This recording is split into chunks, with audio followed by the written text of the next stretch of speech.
हमारी आज की कहानी है अनोखी शर्त। सूर्यकांत नामक एक राजा था। उनकी एक पुत्री थी, नाम था रूपमती। राजकुमारी बचपन से ही चतुर और बुद्धिमान थी।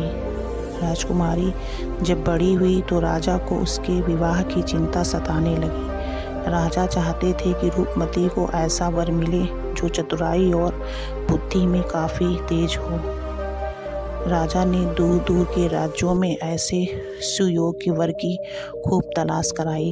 बरसों बीत गए, परंतु राजा सूर्यकांत अपनी पुत्री के लिए जैसा वर चाहते थे वैसा नहीं मिला। एक दिन राजा उदास अपने बगीचे में टहल रहे थे कि अचानक उनकी दृष्टि बगीचे को ठीक बीच में बने सरोवर पर पड़ी। सरोवर में एक सैनिक नहा रहा था। उसके वस्त्र शस्त्र सरोवर के तट पर रखे थे। राजा सूर्यकांत की सैनिक की इस दुष्टता पर बहुत क्रोध आया। उन्होंने तुरंत उसे अपने पास पकड़ बुलवाया और गुस्से में तमतमाकर पूछा, तुमने राजमहल के सरोवर में स्नान करने का साहस कैसे किया? सैनिक ने सिर झुकाए हुए कहा, महाराज, मुझसे गलती हो गई, मेरी इस गलती को क्षमा करें। वैसे मैं आपकी चिंता को दूर करने के लिए आपसे मिलना चाहता था, किंतु जब भी मैं आपके पास आने का प्रयत्न करता तभी सुरक्षा कर्मियों के द्वारा भगा दिया जाता था। आपके पास आने का मेरे पास यही एक रास्ता शेष बचा था। राजा सूर्यकांत सैनिक की इस चतुराई पर बहुत प्रसन्न हुए। उन्होंने सैनिक पर विश्वास हो गया कि यह जरूर मेरी चिंता दूर करने का उपाय बताएगा। राजा बोले, बताओ, हमारी चिंता दूर करने का कौन सा उपाय सोचा है तुमने? सैनिक ने कहा, महाराज, मैं सरोवर के तट पर एक स्तंभ बनवाऊंगा जो उसको बिना हाथ लगाए गिरा देगा। उसी से आप अपनी पुत्री रूपमती का विवाह कर दीजिएगा।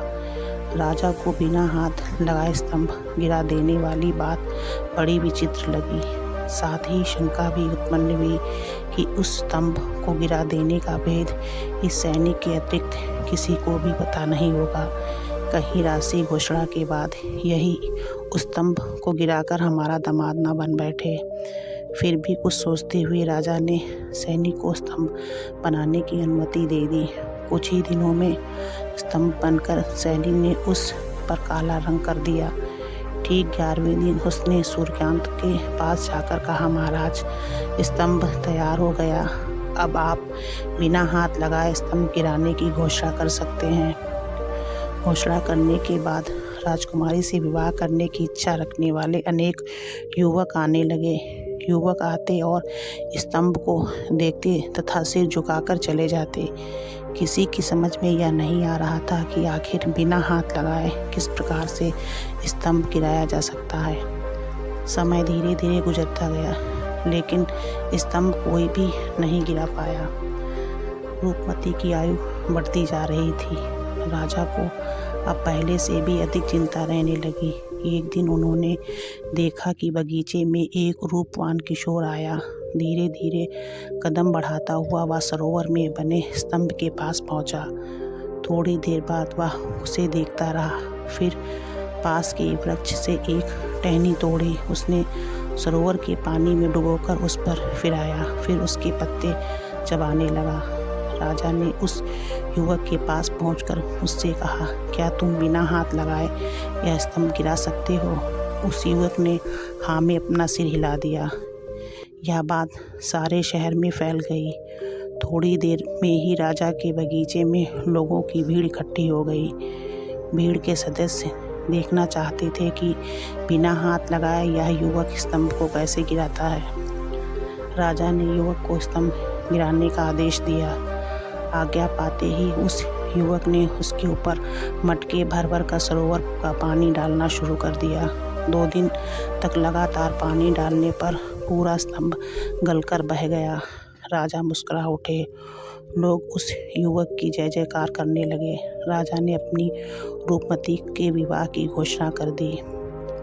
विवाह हो जाने के बाद जब दोनों आशीर्वाद लेने राजा के पास गए तो राजा ने पूछा, बेटा, तुम कोई भी हो, बुद्धिमान और चतुर हो, मुझे केवल एक बात बता दो कि उस स्तंभ को गला कर गिराने का रहस्य तुम्हें किसने बताया?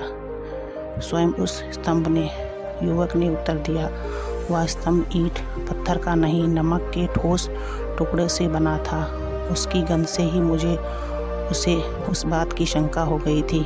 बस वह आपका आदेश मिलते ही मैंने पानी डालना और वह बह गया। अगर आपको हमारी वीडियो अच्छी लगे तो वीडियो को लाइक, चैनल को प्लीज़ सब्सक्राइब ज़रूर करें।